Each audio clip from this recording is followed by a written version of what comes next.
M4 TV news కి స్వాగతం. నేటి ముఖ్యాంశాలు. ఓం శ్రీ గురుభ్యో నమః. అందరికీ నమస్కారం అండి.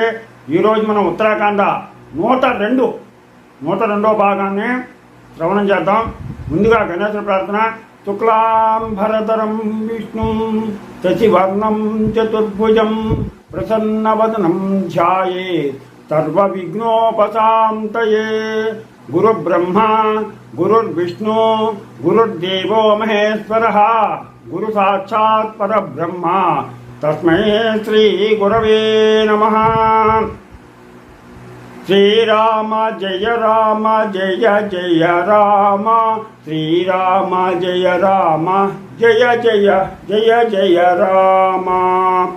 శ్రీరామ రామ రామేతి రమే రామ మనోరమే సహస్రనామ తత్తుల్యం శ్రీరామనామ వరాననే. హరి ఓం. ఈరోజు మనం ఉత్తరాఖండ 102వ భాగం శ్రవణం చేద్దాం. ఇలాగ తమ్ములతో కలిసి శ్రీరామచంద్రుడు సర్వమును విని సంతోష సంభ్రమంతో లక్ష్మణుని చూచి, నీ స్తుతులైన అంగద చంద్రకేతులు ధర్మవేదులు అమిత బలులు వీరులు భూభారమును వహింప సమర్థులు, వీరిని రాజులుగా చేయుట ఏది తగిన ప్రదేశమో తెలుపుమో. ఆశ్రమములకు గాని రాజులకు గాని పీడ కలిగించని దానిని చెప్పుడనా. కైకపుత్రుడైన భరతుడు ఇట్లను, కారుపదమును అందమైన ప్రదేశము బాధలేనిది. ఆ దేశమునందు సుందరమూర్తియకు అంగదుని రాజుగా చేయదగును.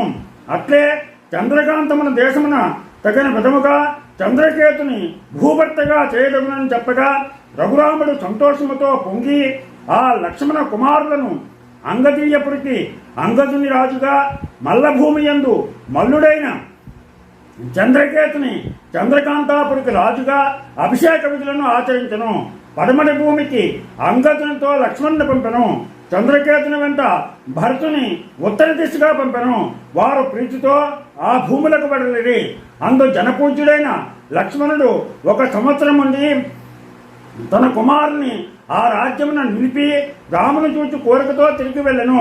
చంద్రకేతునితో మాండవి భర్త అయిన భరతుడు 1 సంవత్సరం పైగా ఉండి మార్తాండ తేజుడైన రాముని కొలువవలనని కోరికతో తిరిగి వచ్చెను. అలాగే సౌమిత్రియు భరతుడును ఈ విధముగా అనురక్తితో రామ పాదాబ్దములను కొలుచుచూ ఉండి కాలం ఏ విధముగా గడుచుతున్నదో ఎరుగకుందరి. తమ పుత్రులను ఎప్పుడునూ మనస్సునందు తలంపరైరి. ఇట్లు 10,000 సంవత్సరములు గడుచును. ఎల్లప్పుడూ జనుల కార్యములను తీర్చునందు అనురక్తులై స్వచ్ఛమై పరిపూర్ణమైన మనస్సులు గలవారై ప్రకాశించు భాగ్యములతో విలాసులై అధిక తేజస్సు గలవారై 3 సోదరులను ఆహుతినీయ ప్రజ్వలించుతున్న త్రేతాత్ములతో సరిసమానముగా ప్రకాశించుతున్నది. దీంతో మనకి ఈరోజు 102వ భాగం పూర్తయింది. మీరందరూ కూడా ఈ ఉత్తరాఖండ ఈరోజు వరకు 102 భాగాలు చక్కగా శ్రవణం చేశారు. మొత్తం 111 భాగాలు. మిగిలింది కూడా చక్కగా శ్రవణం చేసి అలాగే 10 మంది చేత దీనిని